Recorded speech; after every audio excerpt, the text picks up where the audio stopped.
ayoli bilan yaxshi munosabatda bo'lishligi uchun chegara doirasida tajohul degan narsani sifatni o'zida jamlash kerak deydi ulamolar. Tajohul nima desa, ba'zi ayblari bor. Masalan, ko'p gapirib yuboradi, o'ylamasdan gapirib yuboradi ba'zida ayol kishi. O'sha narsalardan ko'z yumish kerak. Bilib bilmaganga olib ketaverish kerak. Ba'zi masalan ovqatni bemaza qilib qo'ydi deylik. Uyni to'g'ri yig'ishtirmadi. O'shani titkilayvermaslik kerak. Titkilayversangiz ayolni bezdirib qo'yadi er. Uni tarbiya qilish kerak, yordamlash kerak, yonida turish kerak, ko'z yumish kerak, tag'ofil bilmaganga solish kerak. Bilmaganga solib tursangiz, ayolingiz tarbiyalanadi. Yaxshi ayol bo'lishi uchun yaxshi bo'lish kerak. O'zini isloh qilish kerak. Xotinni isloh qilishlik yo'lidan yurmang. O'zingizni isloh qiling.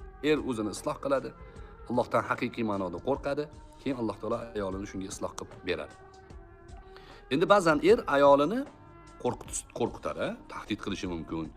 Unga sal keskin muomala bo'lishi mumkin. Ana shu muomalada o'zidan qo'rqitmasin. Allohdan qo'rqitsin. Ayol Allohdan qo'rqsa, bo'ldi. Hammasi joyiga tushadi. Allohdan qo'rqgan ayol o'zini izmida, o'zini chegarasida turadi. Eridan qo'rqgan ayol eriga orqadan nimadir ish qilish mumkinligini imkoniyat tug'ilsa qiladi. Allohdan qo'rqgan ayol eriga hech qachon hayolini bir uchida ham xiyonat qilmaydi. O'shaning uchun Allohdan qo'rqish kerak.